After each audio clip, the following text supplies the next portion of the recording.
tengan todos un excelente comienzo de semana. Feliz lunes. Hoy lunes 2 de abril 2018, ya preparados para llevarles esta nueva entrega de Un Mundo de Economía por aquí, por su televisora del Táchira. Fidel, ¿cómo estás tú? Bien, Darcy, ¿cómo están ustedes? Esperamos que muy bien.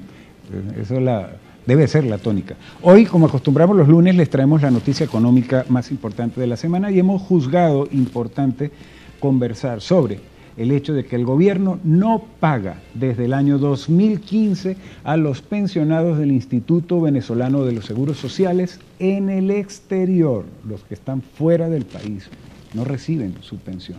Y esto viene justamente, tú lo has dicho, Fidel, desde el 2015, la espera para que el gobierno cancele las pensiones a 11.700 beneficiarios que viven fuera de nuestras fronteras, pensiones del Instituto Venezolano de los Seguros Sociales. Esta espera se ha hecho interminable, no cobran este derecho. La deuda con estos venezolanos se calcula que supera ya los 20 millardos de dólares al cambio oficial. Así lo aseguró Edgar Silva, quien es el coordinador del Comité para la Defensa de los Derechos Humanos de los Pensionados, Jubilados, Adultos Mayores y Personas con Discapacidad.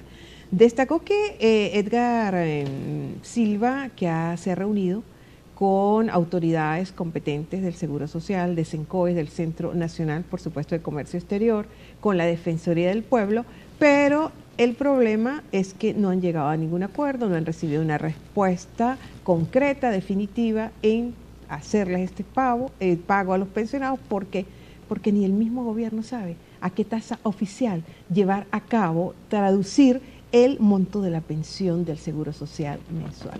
¿Qué tal esto, Fidel? Para que tú veas, se llama eso. No lo voy a decir como lo mencionan los maracuchos. Dios mío. Lo cierto es que los pensionados venezolanos en el exterior se han activado de una forma importante para protestar, para exigir y para denunciar la situación, y muy particularmente desde España.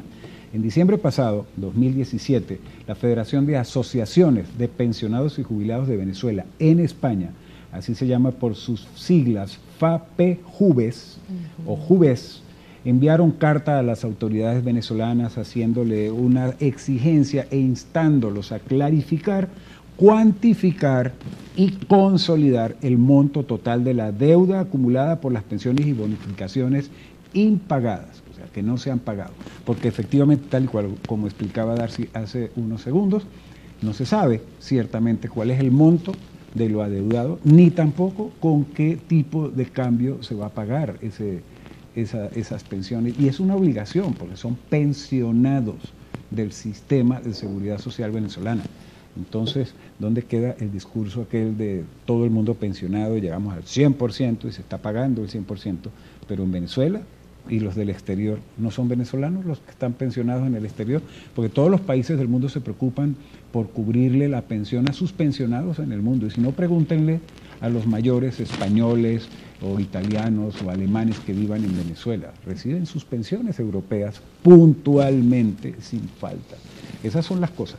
Lo cierto es que la Federación de Asociaciones de Pensionados también indicó que la acreencia debe desglosarse mes a mes a los valores vigentes en cada lapso y expresarlos en euros en el caso de los españoles, que es la moneda con la que perciben allá en España y que la que deben recibir también como pensionados que están en España. ¿Qué es lo que estamos hablando? Entonces, ¿en qué tipo de cambio se van a pagar esas pensiones? Debe entonces haber un firme, es lo que se pide, un firme y solemne compromiso por parte del Estado venezolano y de su gobierno para cumplir con estas obligaciones, Darcy. Sí. Además, esto es cuestión de derechos humanos, ¿no? No, es supuesto. Delicado. Justamente Orlando Camacho, quien es representante de la Federación Nacional de Jubilados y Pensionados aquí en Venezuela, rechazó la desidia y la indiferencia tan grande por parte del gobierno en no cumplir con estos pagos a los pensionados que viven fuera de Venezuela, que trabajaron toda una vida aquí, que aportaron al aparato exactamente productivo del país, y pensionados que tienen edades de 80 años, viven fuera de Venezuela, en otros países, y han tenido que llegar a trabajar, y a desempeñar funciones que ya no son llevadas a cabo, no pueden ser llevadas a cabo, sobre todo por lo avanzado de la edad. Han tenido que llegar a ser hasta barrenderos. Desde el 2015 Se estima que el gobierno venezolano le está debiendo a estos pensionados y jubilados cerca de 20 millardos de dólares al cambio oficial. Esa es la estimación. Y mientras tanto, entonces nuestros pensionados en el exterior con edades muy avanzadas, entonces están pasando penurias y deficiencias importantes de vida, ¿no? Y entonces les ha tocado pues enfrentar esa situación trabajando a su edad. Después de haber trabajado toda la vida para un organismo público venezolano. Vamos a quitar la parte sobre todo humana, ¿no? La indiferencia, la desidia tan grande por el gobierno, sino la parte oficial, la parte técnica, el compromiso como gobierno de no saber todavía, de no poder definir a qué tipo de cambio oficial va a llevar, a qué tasa oficial va a utilizar para la reconversión de este pago, del monto en bolívares de la pensión a dólares, a euros. De manera que cada quien sepa qué es lo que va a cobrar y cuándo lo va a cobrar. Dios mío, este es el drama de nuestros pensionados que viven fuera de Venezuela. Bueno, y ya para finalizar les dejo esta reflexión. En una realidad como la que cada quien de uno de nosotros que vivimos aquí en Venezuela, unos sufriéndola y otros gozándosela, cualquier postura que se pueda asumir, sea del gobierno, es ser del gobierno o ser de oposición, votar o abstenerse, emigrar o no emigrar, cuenta con un abanico de opciones para hacerla parecer como la más justa y correcta, casi como la más inteligente, y pobre de aquel que se atreva a contradecir esa postura que se tomó desde la más recóndita subrealidad personal. A partir del momento en que la haga saber, es decir, la postura decidida, será declarada esta persona como uno de los opuestos a vencer. ¿Qué creen ustedes? Bien, vamos a cumplir compromisos comerciales y ya regresaremos con más de Un Mundo de Economía por aquí, por su televisora del Táchira.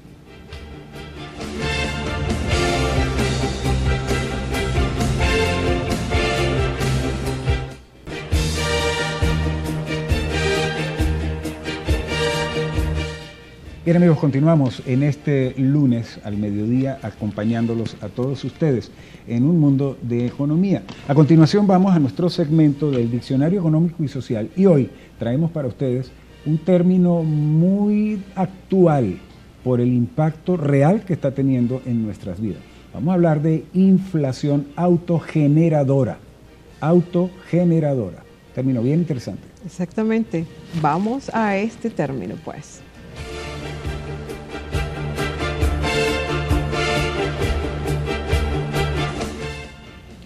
Bien, el término de este mediodía es inflación autogeneradora.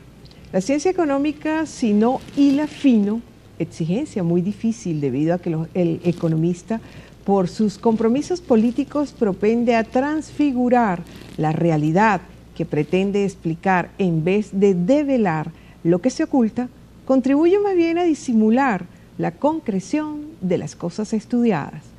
Inflación no es el aumento desmesurado de los precios, como tampoco su impacto estriba en que, por el contrario, no sean los altos precios, sino lo que impacta negativamente son los bajos ingresos. Esto no va más allá de la simple aspectualidad. El fenómeno inflacionario en sus fases superiores debe atendérsele teóricamente para hacerlo inteligible por la parte de la demanda y de la oferta. El fenómeno comienza a producirse en condiciones no extravagantes, no punzantes, cuando hay un aumento de la demanda total agregada significativamente por encima de la producción total de bienes y servicios en el seno de una sociedad dada. El gobierno de esa sociedad dada le tocará aplicar correctivos fiscales y monetarios de cara a resolver el lastroso fenómeno económico. Empero, al no ser efectivos los correctivos o en su defecto, como ha ocurrido en nuestro país, el no aplicársele ningún tipo de correctivos científicos ha hecho a tal fenómeno tan negativo obedeciendo a la teoría económica, en la intensificación de la extravagante y punzante realidad inflacionaria, toma una autonomía inusitada y cuál terrible monstruosidad por sí mismo mientras permanece pues materializará una ascensión sostenida de los precios al infinito. Es decir, acontece lo que se le llama dentro de una visión crítica de la economía, inflación autogeneradora. Esto es, una inflación que no le hace falta ya ninguna variable económica para proseguir indetenidamente creciendo, creciendo y creciendo sin que haya un plan o una medida en lo convencional capaz de contenerla. Hasta aquí este término de inflación autogeneradora. Sí, inflación autogeneradora que, como hablábamos nosotros aquí tras bastidores, se denominaba antes la espiral inflacionaria. Ahora se habla es de la inflación autogeneradora y tal como lo explicaba Darcy, pues hace referencia al hecho de que llega a un punto el proceso de inflación que es tan potente que él se alimenta a sí mismo, se autogenera a sí mismo, se regenera a sí mismo y se alimenta, se impulsa. De manera que de sus propias fuerzas el proceso agarra fuerza para seguir caminando. Eso es lo que está pasando en Venezuela, sí, en la actualidad. Entonces es una inflación que no tiene freno, que no ha sido atendida por el gobierno desde el punto de vista científico. Se le han hecho, son algunos paliativos, se han pretendido controlar la inflación con algunos pañitos calientes, como por ejemplo decretar incrementos salariales disque para compensar el ingreso. Porque hay conciencia ciertamente que la inflación generadora a su vez de pobreza lo que hace es destruir el poder adquisitivo y destruir el ingreso de la gente. Y esa es la parte, digamos, más negativa, por supuesto, de la inflación, donde todos entonces nos quedamos sin la capacidad de poder responder al incremento desmesurado de los precios que se alimentan a sí mismos, lo que estamos viviendo. Uy, Dios mío, lo que estamos viviendo así de lamentable, de crítico, porque no es el problema, ya no son los altos precios, sino los niveles de ingresos tan bajos, por no decir tan miserables. Tan bajos. El sueldo mínimo del venezolano puesto en dólares está en $5. No, o hasta menos 3,68 dólares.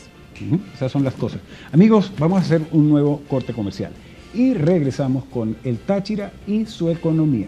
No se retiren, ya venimos.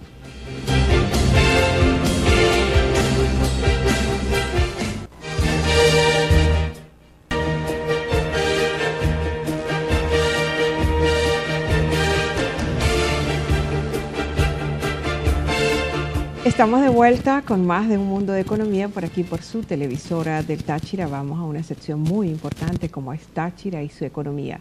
En esta sección hoy no podemos dejar de lado, sobre todo, de mencionar que el pasado sábado, 31 de marzo, nuestra ciudad, nuestra amadísima San Cristóbal, cumplió 457 años de haber sido fundada por ese capitán del ejército español, Juan de Maldonado, y que lamentablemente en este momento, ese aniversario se puede decir que pasó sin muchas penas, con muchas penas más que glorias, dada la situación actual en que se encuentra la economía de nuestro estado, el colapsamiento, el estancamiento que tiene y parece de contar, así como todo su aspecto, ¿no? Todo lo que ha desencadenado esta crisis de orden político, económico y social, y nada más. La vista, la imagen que tiene nuestra ciudad en la actualidad, toda llena de basura y de abandono, de deterioro, por donde quiera que uno vaya, lamentablemente. Sí, entonces es inocultable. San Cristóbal ha cumplido sus 457 años de existencia, viviendo el peor momento, sin lugar a dudas, de toda su historia. ¿Por qué? Porque nosotros en esta ciudad y en el estado en general, ¿no? El estado Táchira, estamos padeciendo pues una serie de situaciones de crisis muy fuertes. Nosotros, los habitantes de la ciudad, estamos sufriendo graves carencias y racionamientos de energía eléctrica, agua potable, telefonía básica, telefonía celular, internet, distribución de gas doméstico, escasez de gasolina, graves fallas estructurales en los servicios médico-asistenciales. Ahí está el Hospital Central de la ciudad trabajando solamente en emergencia porque no tiene cómo más hacerlo, con servicios de aseo urbano intermitente. En la actualidad tenemos más de 2 semanas en que el aseo urbano no funciona por las razones que sean, que no han sido debidamente atendidas, y la ciudad llena de basura. Estamos también con bancos y consumidores sin efectivo, de manera que los bancos abren y los cajeros se aburren sentados allí porque no tienen trabajo, pues no tienen efectivo para atender las necesidades del público. Comercios e industrias sin puntos de venta y sin transferencias electrónicas porque falla la energía eléctrica, porque falla la tecnología. Carreteras y calles en pésimas condiciones del estado de la capa asfáltica, llenos de huecos. Liceos y universidades y colegios también sin profesores, sin alumnos. Empresas e instituciones públicas sin personal calificado suficiente para laborar, sin transporte público en la ciudad, para que los trabajadores también puedan moverse y todo el mundo poder cumplir con sus horarios y con sus obligaciones, sin seguridad ciudadana en las calles, sin.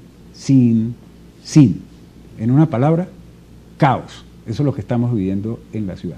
Ahora, esto tiene un impacto evidentemente en el mundo económico, por supuesto, porque entonces en esas circunstancias pues se hace muy difícil para cualquier organización económica y para cualquier persona a título individual que desarrolla un trabajo, llámese mano de obra calificada o un profesional, poder ejecutar su trabajo. Y por eso la Cámara de Comercio de la ciudad, Fedecámaras, Táchira, etcétera, han hecho manifestaciones bien claras indicando que la capacidad de producción del Estado está en condiciones bastante bajas y que se está trabajando al 25%, entre el 25 y el 30% de nuestra capacidad. Sí, es así. Esas son las situaciones que uno puede encontrarse al respecto. ¿Qué más podemos decirles? ¿Qué hacer ante esta situación? ¿Ve? Así vivimos efectivamente los tachirenses. Así es el día a día de un pueblo que creció y se formó brindándole la fuerza productiva al país y que hoy padece los peores embates de una crisis inducida e incontrolable. Esa angustia que toca al quehacer cotidiano no puede desvincularse de lo que significa hacer economía desde este rincón de Venezuela. En estas condiciones, sin embargo, la ciudad de San Cristóbal en particular y el estado Táchira en general siguen funcionando. Sus ciudadanos seguimos trabajando y produciendo como mecanismo de superposición a las dificultades, por amor a lo que hacemos, por sentido de pertenencia y por responsabilidad con nuestras familias, con nuestros clientes y por supuesto con nuestros semejantes. La ciudad y el Táchira no se rinden. Ese es nuestro gentilicio y la crisis que vivimos no nos ha doblegado ni nos doblegará. Ese es nuestro sello y designio como tachirenses de lucha. Tengan la plena seguridad, amigos, que saldremos adelante, porque no tenemos de otra.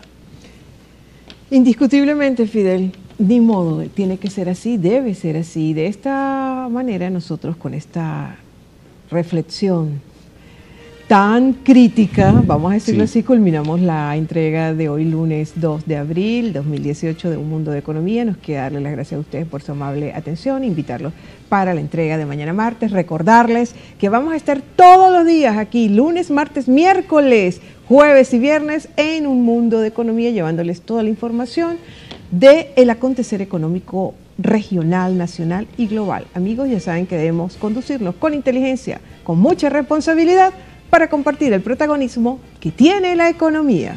Así es, buen provecho. Y recuerden, estamos con ustedes ahora toda la semana, al fin, fortaleciendo la parrilla informativa de TRT al mediodía. Tengan un buen día.